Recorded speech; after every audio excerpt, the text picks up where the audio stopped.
Hello दोस्तों, सभी को नमस्कार। लोग फिर आ गए। जब तक तोड़ेंगे नहीं तब तक छोड़ेंगे नहीं। आपके दिमाग में आया होगा कि क्या तोड़ेंगे नहीं, क्या छोड़ेंगे नहीं।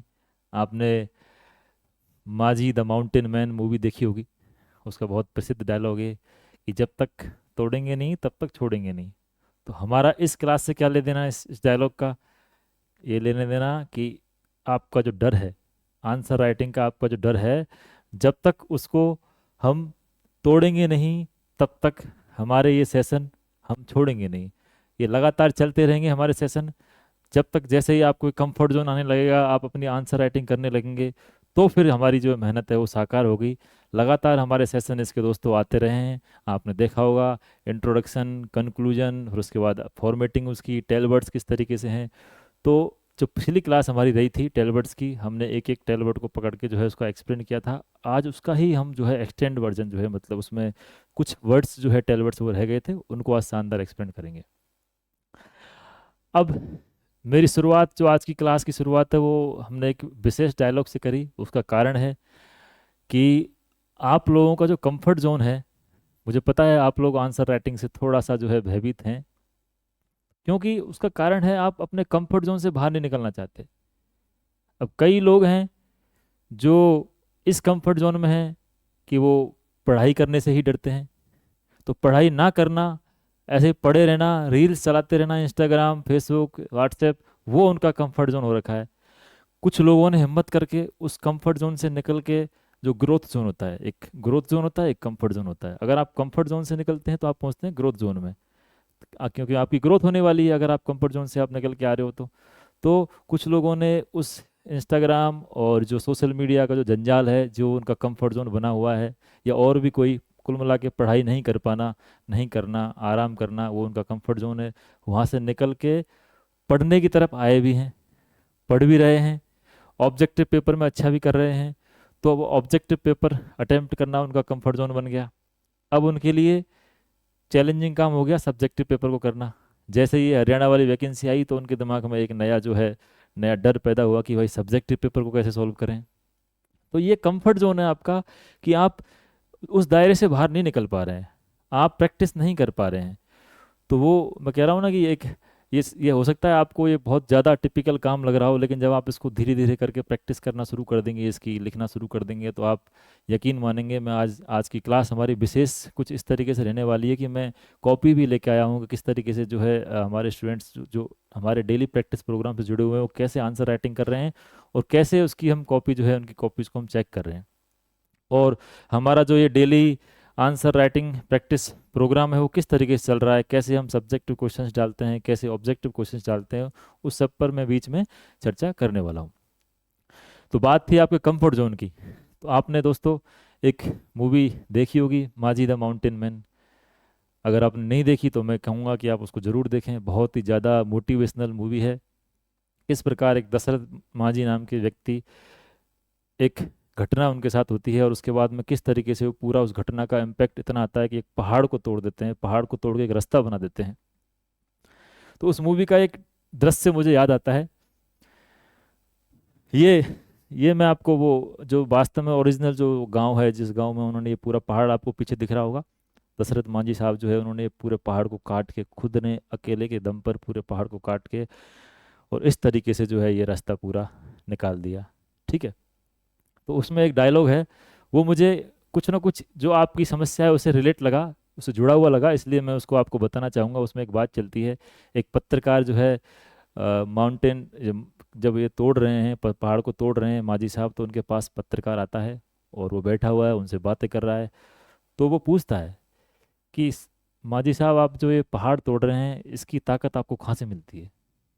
तो माजी बोलते हैं कि ये प्रेम है, ये प्रेम की ताकत है। पहले जोरू से प्रेम था, अब पहाड़ से प्रेम है। तो उसी दौरान, वार्तालाप के दौरान, माजी साहब उससे पूछते हैं कि आप जो है पत्रकार हो, आप खुद का अखबार या खुद की पत्रिका क्यों सुनी शुरू नहीं कर लेते? तो उधर से पत्रकार का जवाब आता है कि इतना आसान काम थोड़ी है अखबार चलाना। तो उसके बाद में माजी साहब का जो डायलॉग है वो बहुत एकदम शानदार चीज़ उन्होंने कही कि पहाड़ तोड़ने से भी ज़्यादा मुश्किल है क्या? दोस्तों, आंसर राइटिंग का जो काम है, वो मुझे बताओ, पहाड़ तोड़ने से भी ज़्यादा मुश्किल है क्या? नहीं। एक व्यक्ति हमारे जैसा व्यक्ति, सामान्य व्यक्ति एक पहाड़ को तोड़ के इस तरीके से रास्ता निकाल देता है। इससे ज़्यादा बड़ा एग्जाम्पल क्या हो सकता है कि व्यक्ति की क्षमताएं कितनी हो सकती हैं, हमारी क्षमताएं कितनी हो सकती हैं। अगर हम उनका सही इस्तेमाल करें तो हम कुछ भी हासिल कर सकते हैं। आंसर राइटिंग तो बस जस्ट एक, आपने जो ज्ञान प्राप्त किया है, आपने जो याद किया है, उसको प्रेजेंट करना ही तो है। पहाड़ तोड़ना और वो सारी चीज़ें तो बहुत अलग लेवल की चीज़ हो गई। आंसर राइटिंग, उत्तर लिखना जस्ट एक कला है, और वो प्रैक्टिस से आती है। और बहुत, बस थोड़ी सी शुरुआत में जो है आपको दिक्कत आ सकती है, उसके बाद में वो भी आसान हो जाता है, लिखना आसान हो जाता है। ठीक है, तो मैंने कहा जब तक तोड़ेंगे नहीं आपका डर, तब तक छोड़ेंगे नहीं इस तरीके के जो है शानदार सेशन लाना। आंसर राइटिंग के मैं लगातार कुछ ना कुछ इस पे जो है चला रहा हूँ और आगे भी लाता रहूँगा, ताकि आपका जो आंसर लिखने का डर है वो और मतलब जल्दी से जल्दी ख़त्म हो, और उसमें आप लोग जो आंसर लिखने की आपकी कला है उसमें इम्प्रूवमेंट लाएं। ये देखो, मैं साथ में थोड़े से विजुअलाइजेशन के लिए फ़ोटो भी लाया। ये अपने मांझी साहब जो मैं बता रहा था, ये ओरिजिनल, ये रियल वाले मांझी हैं, और ये रील वाले नवाजुद्दीन सिद्दीकी साहब ने बहुत शानदार काम किया इसमें। ये पूरी मूवी है, बहुत शानदार मूवी है, आप देखिएगा जरूर इसको। दोस्तों, हमारा पूरा सेशन चल ही रहा है, आपको पता है। और हमने पिछली क्लास में इन टेल वर्ड्स में से कुछ शब्दों को, कुछ टेल वर्ड्स को, कुछ जो जिनको हम डायरेक्टिव वर्ड्स भी कहते हैं, इनको पकड़ के और उनको बढ़िया शानदार तरीके से उनके एग्जाम्पल जो एचपीएससी पूछ रही है उनको भी देते हुए एक्सप्लेन किया था। जिन्होंने वो क्लास नहीं देखी है वो जाएं और उस क्लास को ज़रूर देखें। अब जो रह गए थे पिछली क्लास में, जिन पे हम डिस्कशन नहीं कर पाए थे, क्योंकि बहुत लंबा, वो लगभग 50 मिनट का वो वीडियो बन गया था। इतना जो हम डिस्कशन कर रहे हैं, एक एक चीज़ को पकड़ के चल रहे हैं, एग्जाम्पल दे के चल रहे हैं, तो समय लगता है। तो पहले तो मैं जो टेल वर्ड्स थे जिनको मैंने पिछली क्लास में करा दिया, उनमें क्या माइनर डिफरेंस है उसको बताऊंगा एक एक सिंगल सिंगल लाइन में। उसके बाद में जो है आगे चलूंगा, और जो बच्चे कुछ हमारे रह रहे हैं उनको ख़त्म करेंगे, और फिर लास्ट जो स्लाइड रहेगी, लास्ट जो इसका क्लास का पूरा जो लास्ट मोमेंट रहेंगे, उनमें हम क्या करेंगे, जो आज हम कर रहे हैं टेल वर्ड्स, उनके बीच डिफरेंस को आपके सामने खोल कर रख देंगे। ठीक है, अब ये टेल वर्ड्स देखते हुए मुझे पता था, आपने शायद उम्मीद भी नहीं की होगी कि हम आंसर राइटिंग के टाइम पे हमको एक एक शब्द को इस तरीके से देखना है। एक क्वेश्चन आ रहा है, उस क्वेश्चन में आप उसकी डिमांड को समझना चाहते हैं, तो आप उसके टेल वर्ड को ऐसे पकड़ेंगे, इस तरीके से उसको समझेंगे। ये आपने शायद, मुझे लगता नहीं, सोचा भी होगा, लेकिन हमने उसको यहाँ मुमकिन बनाया। तो ये आपके लिए बहुत एक गुत्थी थी, उसको सुलझाने का काम हम यहाँ, क्योंकि हम आए हुए हैं, हमारा काम यही है, सारे जो कठिन काम है उनको आसान बनाना। क्योंकि चीज़ें तो आपको सब जगह मिल ही जाएंगी, बस उसका स्वरूप जो है वो हम सरल करना, वो हमारा काम है, वो हमारा उद्देश्य है। ठीक है, तो हम सबसे पहले बात करते हैं, पिछली क्लास में हमने जो जो टेल वर्ड्स पढ़ लिए उनके बीच में, वैसे एक एक टेल वर्ड को मैंने डिटेल में बताया है एग्जाम्पल के साथ में, बट उनके बीच में जो डिफरेंस है, माइनर डिफरेंस है, उसको मैं थोड़ा सा यहाँ बताने का प्रयास करूँगा। देखिए, आपको मज़ा आएगा, थोड़ा सा आपको लगेगा कि वास्तव में ऐसा भी कुछ हो सकता है। जैसे ये पढ़े थे हमने, भूमिका, इम्पैक्ट और कंट्रीब्यूशन, और मैंने बताया भी था किस प्रकार से एचपीएससी ने इसमें सवाल पूछ रखे हैं। एचपीएससी ने जो पीजीटी एग्जाम है उसमें किस प्रकार से इस पर सवाल पूछे हुए थे, एग्जाम्पल भी दिखाए थे मैंने। अब देखो दोस्तों, होता क्या है, जो रोल है, कंट्रीब्यूशन है, वो लगभग सेम है। योगदान और भूमिका लगभग लगभग लगभग जो है बराबर है, सेम है। प्रभाव एक अलग चीज़ है। अब वो क्या अलग है, तो सुनो। जो रोल है, कंट्रीब्यूशन है, या भूमिका है, या योगदान है, वो एक पॉजिटिव पक्ष है।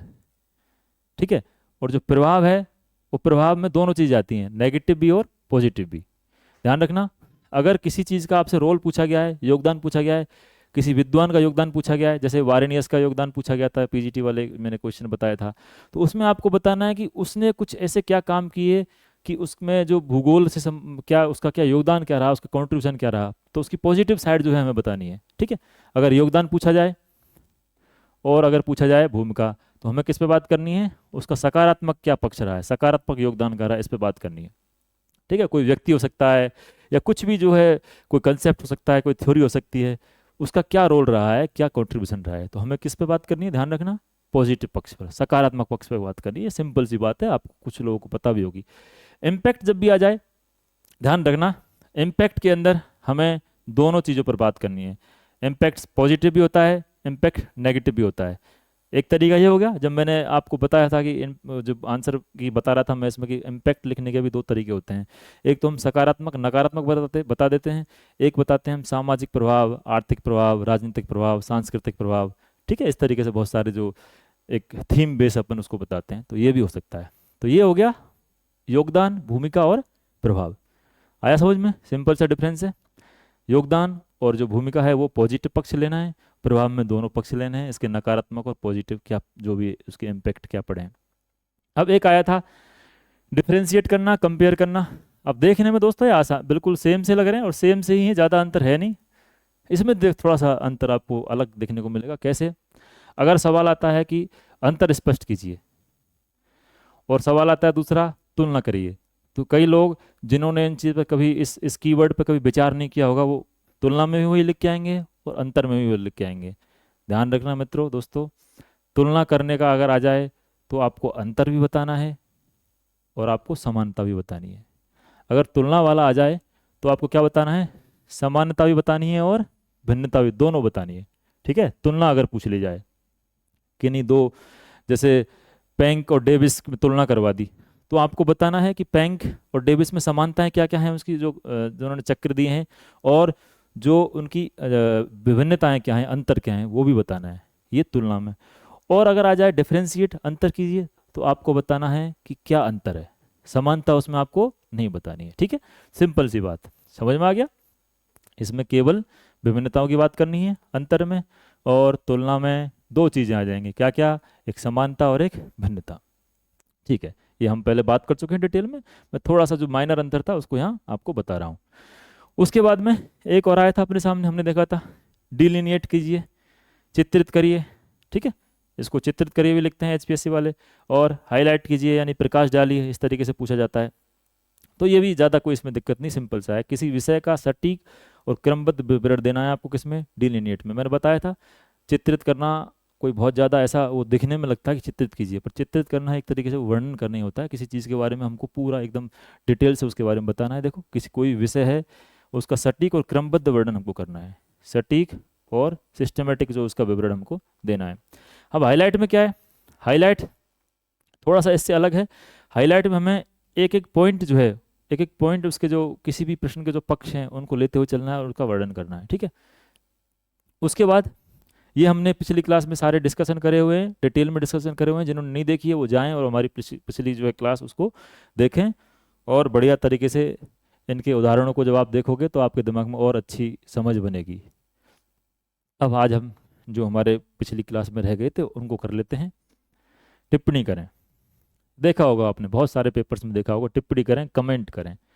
और इसके क्वेश्चंस ऐसे भी आते हैं कि निम्न पर टिप्पणी कीजिए, तो दो फिर उसमें ए बी सी करके दे देगा, तो अलग अलग पर टिप्पणी करनी होती है। और टिप्पणी करना वो हम समझते हैं, उसमें संक्षिप्त टिप्पणी करके लिखा था, शॉर्ट नोट, राइट ए शॉर्ट नोट। तो वो ये तो जाहिर सी बात है कि हमें कम शब्दों कम लिखना है, ऐसा नहीं है कि पूरा हम जो है वर्णन करते हैं उसका, कम लिखना है। अब टिप्पणी करें, जो वर्ड शब्द है उसको हम पकड़ें। देखो, नॉर्मल लाइफ से इसको हम देखें, हम कहते हैं ना टिप्पणी, उसने उस पर टिप्पणी कर दी, टीका टिप्पणी जो है एक शब्द आपने सुना होगा। तो टिप्पणी में हम क्या करते हैं? अपनी राय रखते हैं, हम अपनी राय रखते हैं किसी विषय के बारे में, किसी तथ्य के बारे में, किसी कंसेप्ट के बारे में, और उस राय को रखने के बाद में उसके समर्थन में हम अपने साक्ष्य देते हैं, क्या क्या उसके साथ। ये आंसर राइटिंग की बात कर रहा हूँ मैं। ठीक है? जब आ जाए सवाल कि टिप्पणी कीजिए, तो हमें अपने समझ से उस पर राय देनी है, जो हमने किताबों में पढ़ा है, और अपनी समझ से उसको क्या करना है, उसको बताना है, राय देनी है हमें। और राय देने के साथ में साक्ष्य भी अपने जो हमने सीखे हैं वो देने हैं। अब इस पे सवाल पूछे हुए हैं, देखो क्या क्या सवाल पूछे हुए हैं, एक दो एग्जाम्पल देख लो।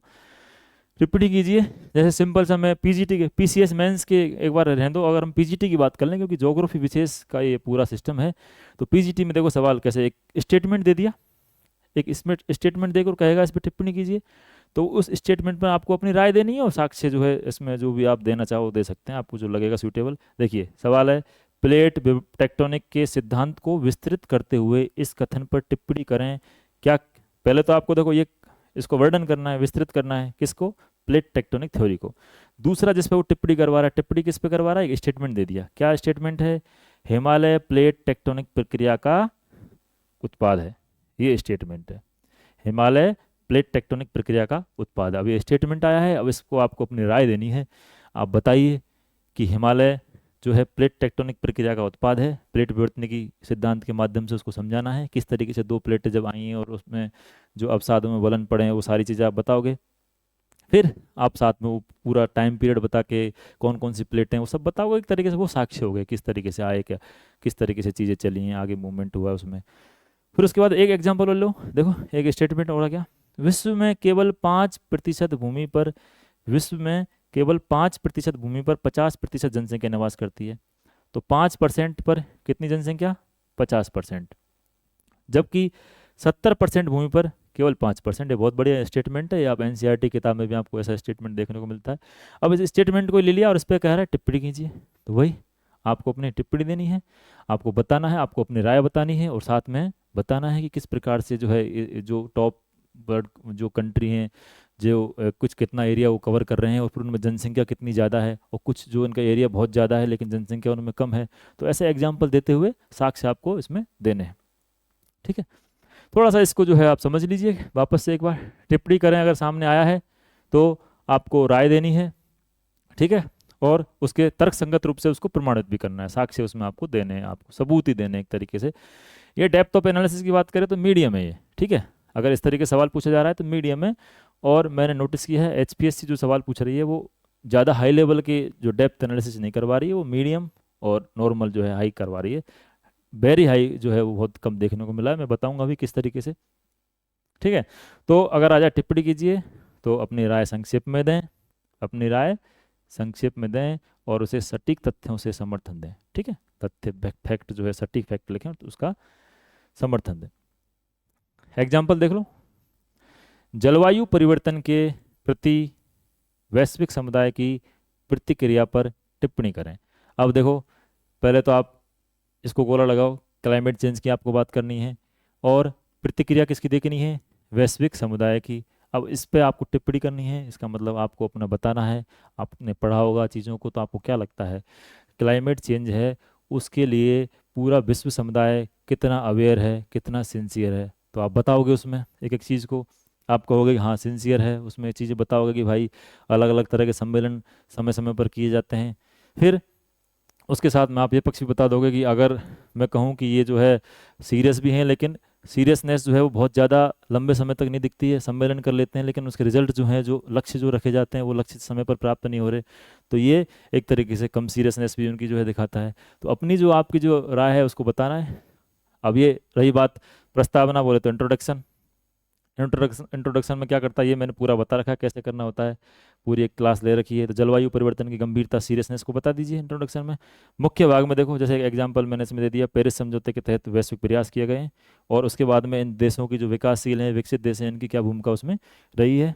और ये जो कंक्लूजन होता है ना, कंक्लूजन में ज़्यादातर जो है हमने कहा था कि भविष्य के लिए क्या संभावनाएं या सुझाव क्या हो सकते हैं, उनको हम देने का प्रयास करते हैं, एक पॉजिटिव नोट पे, उस नोट पे उसको हम खत्म करते हैं।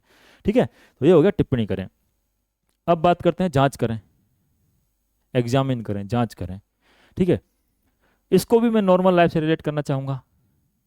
जैसे एग्जाम देते हैं, परीक्षा देते हैं, एग्जामिनर होता है, वो कॉपी को चेक करता है, जांच करता है, तो उसका फोकस क्या रहता है, आपने कुछ कॉपी में जो लिखा है तो उसका फोकस रहता है कि आपने जो लिखा है वो कितना सही लिखा है, कहाँ कहाँ कमियां हैं।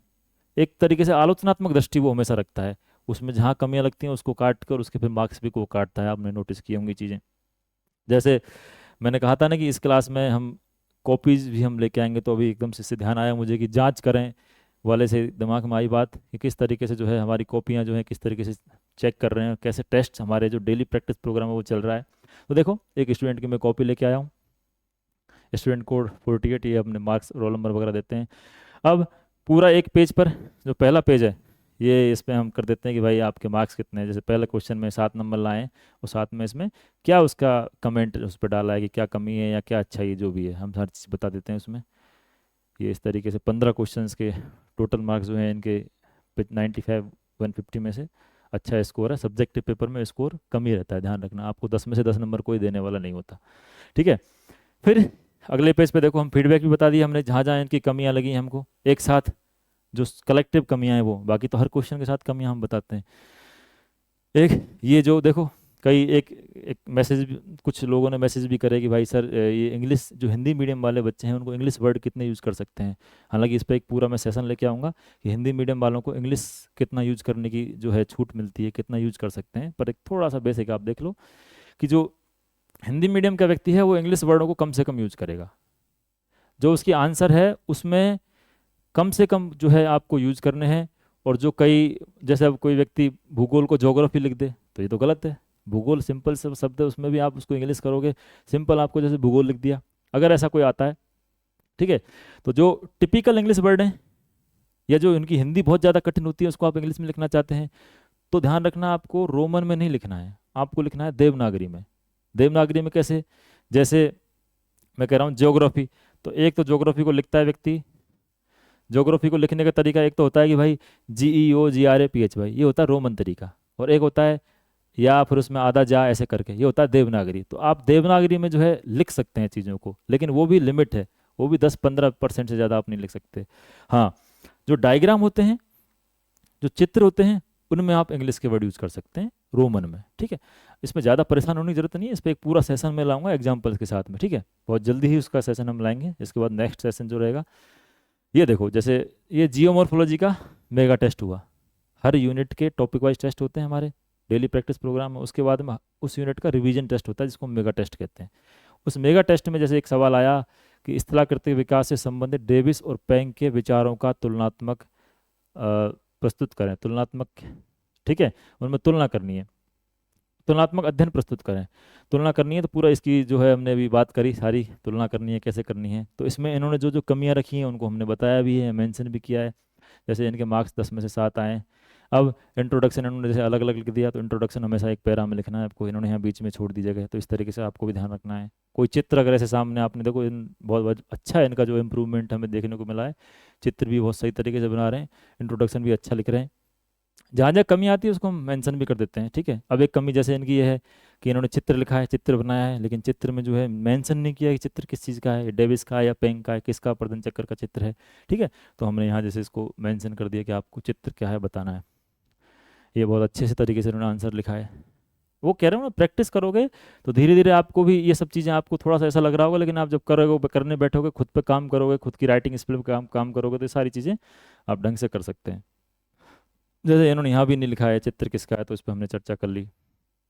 अब इन्होंने अंतर लिखा दोनों में, क्योंकि तुलनात्मक अध्ययन करवा रहा, तो डेविस और पेंक, बहुत बढ़िया, इन्होंने अच्छा उत्तर लिखा है, ठीक है। बट इनकी कमी क्या रही? इन्होंने उत्तर लिखा, पॉइंट सारे लिखे, लगभग लगभग कवर करे, देखो जो कमी इनकी रही है वो कमी हमने यहाँ इस तरीके से, जैसे अपने इंट्रोडक्शन का एक और एग्जांपल भी दे दिया हमने कि भाई ऐसे भी आप इंट्रोडक्शन लिख सकते हैं। इनकी कमी क्या थी? अंतर वाले जब भी सवाल आए, आपको ध्यान रखना हमेशा है कि जो उसका आधार है अंतर का, जो अंतर का डिफरेंस, जो बेसिस ऑफ डिफरेंस है, वो डिफरेंशिएट हम करना चाह रहे हैं, उसको यहाँ अलग से एक जो आपको वो कॉलम बनाना पड़ता है। अब इसमें क्या होता है, समय कम लगता है आपको, बस एक फॉर्मेटिंग में थोड़ा सा जोर यूँ आ सकता है कि वो बेसिस क्या दें। एक वर्ड में बेसिस हो सकता है, 2 वर्ड में हो सकता है, ठीक है। जैसे उद्देश्य क्या है, अब उद्देश्य क्या है तो उसमें इसका डेविस का उद्देश्य क्या है, पेंग का उद्देश्य क्या है, ठीक है। प्रोसेस कैसे काम करती है तो उस पर बता दिया प्रोसेस कैसे काम करती है, ठीक है। स्थलाकृति जो है ये कहता है कि भाई समय, जो 3 त्रिकट बताता है उनका जो प्रतिफल है, इसने कुछ अलग बताया कि भाई उत्थान, और जो सारी चीज़ें आपको पता ही हैं। तो वो यहाँ आप बेसिस आपको लिखना बहुत ज़रूरी है, आधार इसके लिखना बहुत ज़रूरी है, पहला आधार, दूसरा आधार, तीसरा आधार, चौथा, पांचवा, ऐसे करके।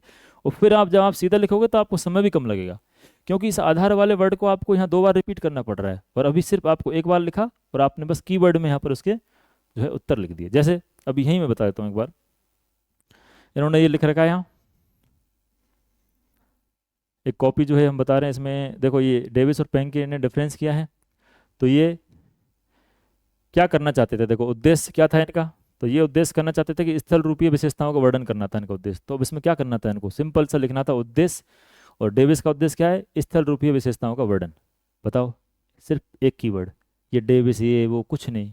जैसे हर जगह डेविस आ रहा है ना, डेविस के अनुसार, डेविस ये, तो ये आपके शब्द बचते हैं, आपका समय बचाता है। ये टेक्निक बहुत शानदार है, इसको आप थोड़ी सी जो है हर एक अंतर वाले जितने भी सवाल हो सकते हैं उन पर प्रैक्टिस पहले से कर लो, तो आंसर राइटिंग में जब कॉपी लिखने बैठोगे, जब वहाँ क्या नाम है मेन पेपर में, तो वहाँ आपको दिक्कत नहीं आएगी, ठीक है।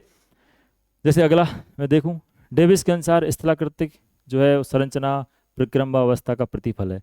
इन्होंने कहा स्थलाकृति अंतर्जात बहिर्जात के सम्मिलित प्रभाव का प्रतिफल है।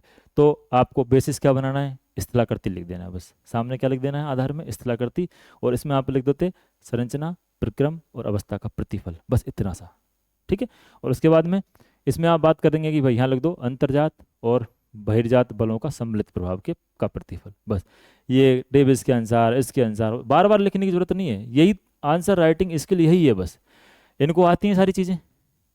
अब इनको सुधार कहाँ करने की जरूरत है कि भाई आपको बेसिस लिख दो और जो आपका समय है उसको भी बचाओ, अपने शब्दों को भी बचाओ। ठीक है, इस तरीके से चीज़ें हैं। और देखो ये पूरी कॉपी है, इसमें हमने साथ में जहाँ कमी लगती है, जैसे कंक्लूजन में हमने मेंशन भी कर दिया कि कंक्लूजन और अच्छा, इसने शायद लिखा ही नहीं था इन्होंने, तो कंक्लूजन यहाँ लिखना होता है। फिर एक वेगनर के माध्यमिक विस्थापन सिद्धांत का समालोचनात्मक मूल्यांकन आ गया, तो इन्होंने उत्तर ठीक लिखा। जो कुछ कमियां थी, जैसे चित्र भी इस तरीके से आपको प्रैक्टिस करनी है चित्रों की बनाने की, कच्चा चित्र बनाने की। ठीक है, यहाँ इन्होंने जो समीक्षा करी है इस तरीके से जो दिख रहा है उत्तर।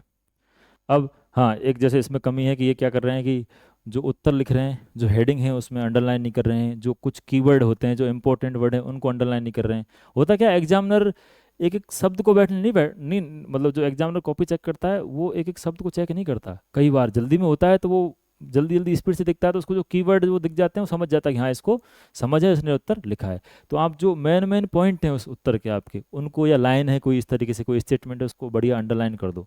ये आप ध्यान रखो आंसर राइटिंग में। ठीक है, पूरी कॉपी जो है ये हमने शेयर कर रखी है, ये कॉपी हमने टेलीग्राम हमारे चैनल पर शेयर कर रखी है, आप वहाँ देख सकते हैं किस तरीके से कहाँ कमियाँ थी। और अब देखो इसमें हमने बता दिया इंट्रोडक्शन, और जैसे मेन बॉडी, हमें लगता है कि किसी आंसर में मेन बॉडी में कमी है तो हम वहाँ भी बता देते हैं। ठीक है, तो मेन बॉडी में जैसे सिद्धांत के पक्ष में क्या क्या प्रमाण थे वो बता दिए सारे। ठीक है, और फिर उसके बाद में जो सिद्धांत जो दिया है इसका आलोचनात्मक मूल्यांकन हो गया। ये सारी चीज़ें हम जो है आंसर कॉपी में प्रोवाइड, फिर इसका निष्कर्ष क्या हो सकता है। फिर इस तरीके से पूरे जो है 15 क्वेश्चन जो है इसको हमने, जैसे मैंने, हाँ एक अभी आया चित्र सामने, ये देखो इस तरीके से आप चित्र बनाते हो। डायग्राम तो उसमें इंग्लिश वर्ड्स का यूज आप कर सकते हो, डायग्राम में आप कर सकते हो, ध्यान रखना। लेकिन जो मेन बॉडी है, कंटेंट है, उसमें आप नहीं कर सकते हो, नहीं कर सकते। जैसे इन्होंने शायद कहीं एक जगह कर भी रखा होगा, अभी एग्जाम्पल दिखा देता हूँ, हालांकि इस पर मैं पूरा एक सेशन लेके आऊँगा कि इस तरीके से आपको इंग्लिश, देखो ऐसे आप नहीं कर सकते। मशरूम रॉक है, अब बताओ मशरूम रॉक को आप देवनागरी में लिख दो, माँ फिर उसके बाद सा, ऐसे करके लिख दो। ठीक है, उसमें क्या जोर आ रहा है आपको। अगर आप इंग्लिश के वर्ड यूज करना चाह रहे हो, या फिर आप उसको छत्रक शिला जो भी इसको बोलते हैं वो लिख दो। ठीक है, अगर आपको हिंदी आती है और नहीं आ रही तो आप इंग्लिश ही लिखना चाह रहे हो तो उसको आप फिर क्या करो, देवनागरी में लिखो। ठीक है, ऐसे करके पूरी कॉपी हम ऐसे कॉपी चेक करते हैं, बढ़िया। आप देख रहे हो कितना सुधार इनमें देखने को मिल रहा है। अब ये मेगा टेस्ट किस तरीके से कंडक्ट होता है। 150 नंबर का हम मेगा टेस्ट रखते हैं, 18 क्वेश्चन देते हैं, पूरा HPSC पैटर्न पर होता है। 18 में से आपको 15 क्वेश्चन करने होते हैं। इसका एक नमूना मैं दिखा रहा हूँ आपको, देखो पूरे निर्देश वगैरह हो गए। अब सवाल, जैसे भाई यही मैंने कहा मेगा टेस्ट था जियोमॉर्फोलॉजी का, यही क्वेश्चन था जिस पर उन्होंने उत्तर लिखे थे। स्थलाकृतिक विकास के संबंध जो है डेविस और पेंग के विचारों को तुलनात्मक अध्ययन करो, 10 नंबर का है। फिर वेगनर के माध्यमिक प्रवाह सिद्धांत का समालोचनात्मक मूल्यांकन करो। ऐसे करके ये पूरा जो चलता है, और इसमें टोटल क्वेश्चन हमने शानदार तरीके से जो है बनाए हुए होते हैं, कितने, 18 क्वेश्चन। ठीक है, ये कॉपी जो है हम पूरी देते हैं, पूरा पैटर्न पर कॉपी देते हैं। आप इसका प्रिंट आउट निकाल के इसका आंसर लिख दो, या फिर आपके पास प्रिंट आउट की व्यवस्था नहीं है तो आप क्या कर सकते हैं, उसके क्वेश्चन लिख दो। जैसे अभी एक कॉपी दिखाई थी, उन्होंने क्वेश्चन लिख रखा है खुद से ही और फिर उसके आंसर लिख रखे हैं। बट ऐसा करोगे तो ज़्यादा बेटर रहेगा, क्योंकि पैटर्न ये रहता है, कॉपी इस तरीके से आती है, 2 लाइनें ऐसे खड़ी रहती है और बीच में आपको लिखना होता है, साइड में कुछ लिखना नहीं होता। ये जैसे जियोमॉर्फोलॉजी का हो गया, ये क्लाइमेटोलॉजी का मेगा टेस्ट है, हमने कंडक्ट करवाया। ठीक है, देखो इसमें भी इसी तरीके से जो है 18 सवाल दिए, ये सारे आपके सामने स्क्रीन पर होंगे। 18 में से जो है आपको कितने करने, 15 करने।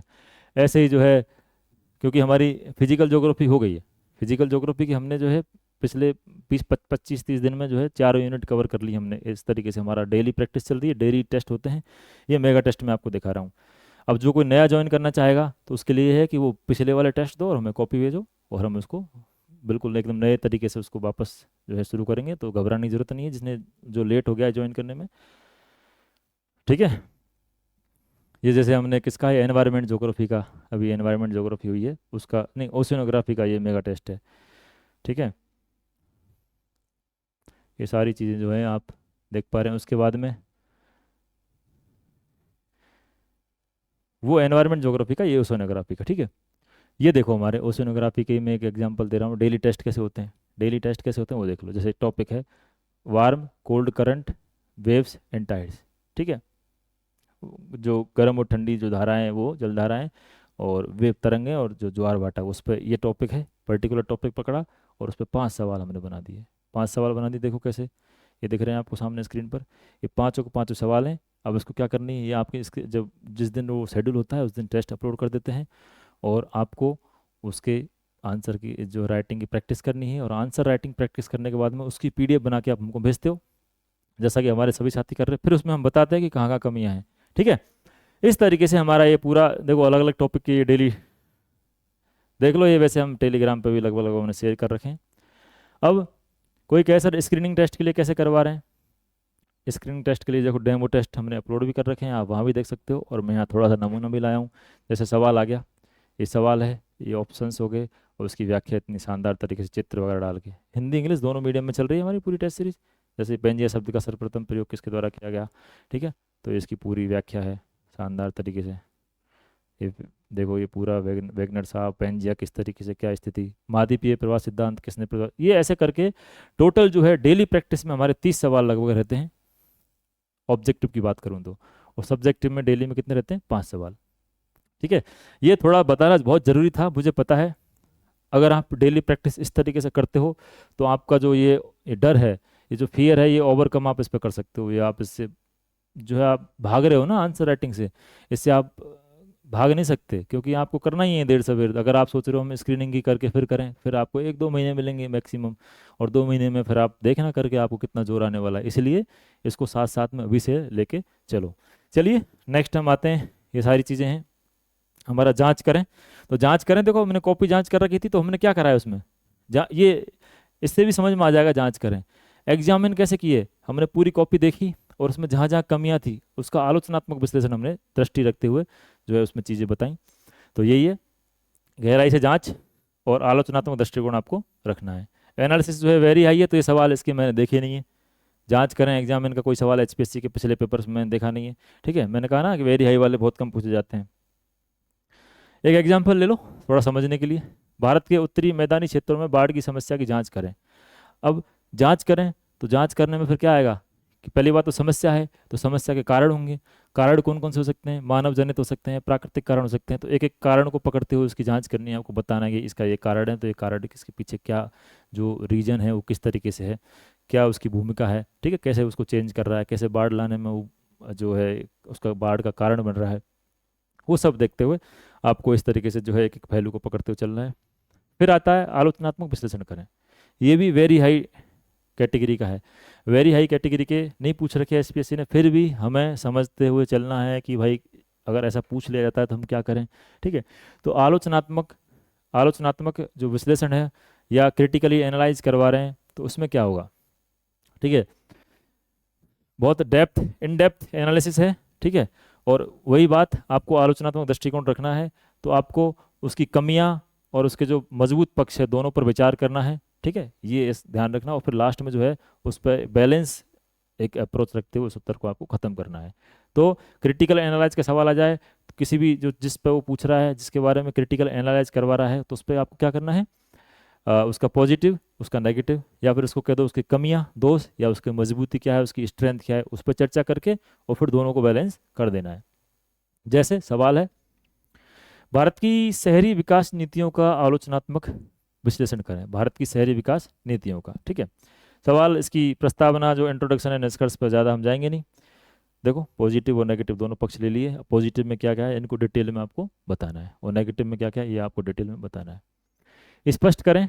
अब देखो इनमें मैं डिफरेंस भी बताऊंगा अभी लास्ट, जब ये क्लास होगी हमारी लास्ट, इसलिए लास्ट तक इस क्लास को पूरा देखें कि भाई स्पष्ट करें, समझाएं, ठीक है, एक्सप्लेन, इनमें क्या अंतर होता है, और जांच करें, मूल्यांकन करें, आलोचनात्मक दृष्टिकोण बताइए वो करें तो वो किस तरीके से होता है, आलोचनात्मक विश्लेषण, उन तीनों में क्या अंतर होता है उस पर भी मैं लास्ट में चर्चा करूंगा। जो बेसिक डिफरेंस है, ज़्यादा डिफरेंस नहीं है पर बेसिक कुछ डिफरेंस है।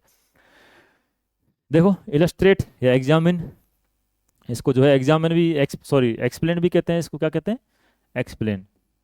समझाएं या स्पष्ट करें, इस तरीके से पूछ रहा है। जैसे यहाँ स्पष्ट करें लिखा हुआ है और इंग्लिश में क्या कह रहा है, इसको एक्सप्लेन करें, तो इलस्ट्रेट भी करके आ सकता है। सवाल आ रखे हैं देखो, पीजीटी में ही पूछे गए वो सवाल है। भारत में उद्योगों के विकास में प्रायद्वीपीय पठार की भूमिका को स्पष्ट करें। भूमिका बतानी है, बताओ। चलो, भूमिका की हमने बात करी थोड़ी देर पहले। जब भूमिका पूछा जाता है तो क्या पूछा जाता है, सीधी सी बात है, उसका सकारात्मक योगदान क्या रहा है वो पूछा, वो उसको हमको उसमें मेंशन करना है। ठीक है, स्पष्ट करें को थोड़ा देख लो। अब स्पष्ट करें में आपको ध्यान रखना है, अगर स्पष्ट करें या एक्सप्लेन करें या उसको समझाएं ऐसा आता है तो आपको उसमें उदाहरण जरूर देना है साथ में, किसी भी चीज़ को समझा रहे हो उसको। वैसे तो देखो, उदाहरण वाला काम ऐसा है कि आप उसको जो भी कुछ बताओ उसमें आप साथ में एग्जाम्पल दे दो तो वो आपका उत्तर इफेक्टिव लगता है। लेकिन स्पष्ट करें वाला सवाल आ जाए, एक्सप्लेन करें वाला सवाल आ जाए तो डेफिनेटली आपको जो है उदाहरण देना ही देना है। ये इसकी डिमांड, इसकी मांग यही होती है। ठीक है, उदाहरणों का उपयोग आपको करना ही करना है। अवधारणा को समझा दोगे, ठीक है, उदाहरणों का उपयोग करके। एग्जाम्पल देख लो, भारत में मरुस्थलीकरण की समस्या को उदाहरण देकर समझाइए। तो भारत में मरुस्थलीकरण, टॉपिक क्या है, भारत में मरुस्थलीकरण, और डिमांड क्या है, समस्या को स्पष्ट करना है, समझाना है, ठीक है, एक्सप्लेन करना है। तो इसमें ये इंट्रोडक्शन और कंक्लूजन आप अपने जो तरीके खूब सारे हैं कैसे भी लिख सकते हो।